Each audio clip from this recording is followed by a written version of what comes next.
రోజుకు 10 మంది ఈమె ప్రేమలో పడేవారు. అస్సలు నిజమేంటంటే ఆ స్త్రీ తన సన్‌గ్లాసెస్ తీసి ఏ పురుషుడి వైపు చూసినా ఆ మనిషి ఆమెతో తీవ్రమైన ప్రేమలో పడిపోతాడు. దీనివల్ల ఆమె చాలా ఇబ్బంది పడుతోంది.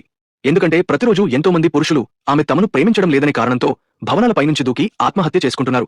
అందుకే ఆ స్త్రీ ప్రతిరోజు బయటకు వెళ్లేటప్పుడు తప్పనిసరిగా సన్‌గ్లాసెస్ ధరిస్తుంది.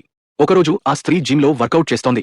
సరిగ్గా అప్పుడే ఒక కుతంత్రాలు పన్నే మహిళ అక్కడికి వచ్చి ఆమెను పక్కకు లాగింది. ఫిట్‌నెస్ లేకపోతే నిన్ను ఎవరూ ప్రేమించరు అంటూ ఆమెను గేలి చేసింది. అంతేకాకుండా ఒక్కసారిగా ఆ స్త్రీ ముఖంపై ఉన్న సన్‌గ్లాసెస్‌ను లాగేసింది. అనుకోకుండా మరుసటి క్షణంలోనే అక్కడ ఉన్న ఇద్దరు బాడీ బిల్డర్లు ఆ స్త్రీ వైపు చూశారు. క్షణంలో ఆమెతో ప్రేమలో పడిపోయి వెంటనే మోకాళ్లపై కూర్చుని తమను పెళ్లి చేసుకోవాలని వేడుకోసాగారు.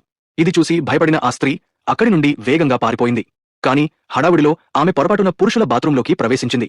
అక్కడ స్నానం చేస్తున్న కంపెనీ ప్రెసిడెంట్ కౌగిలిలో పడిపోయింది. ఈ సమస్య నుండి నన్ను కాపాడు అని ప్రెసిడెంట్ను కోరాలని అనుకుంది. వెంటనే తన సూపర్ పవర్ను ఉపయోగిస్తూ ప్రెసిడెంట్ కూడా తనతో ప్రేమలో పడాలని భావించింది. కానీ ఆశ్చర్యకరంగా ప్రెసిడెంట్పై ఆమె సూపర్ పవర్ అస్సలు పనిచేయలేదు. పైగా ఆమెను ఒక పిచ్చిది అని అతడు అనుకున్నాడు. నిజానికి ఆ స్త్రీకి తను ఇష్టపడే వ్యక్తి ఎదురైనప్పుడు మాత్రమే ఆమె సూపర్ పవర్ పనిచేయదని అర్థమైంది. దాంతో ఆ స్త్రీ రహస్యంగా ప్రెసిడెంట్ను అనుసరించి అతడి కారులోకి జొరబడింది. వెంటనే కుటుంబ సభ్యుల వివరాలు ఉన్న రిజిస్ట్రేషన్ బుక్ చేతిలోకి తీసుకుని అతడిని పెళ్లి చేసుకోవడానికి లాక్కెళ్లబోయింది. దాంతో ఆ ప్రెసిడెంట్ తీవ్రమైన ఆశ్చర్యంలో మునిగిపోయాడు.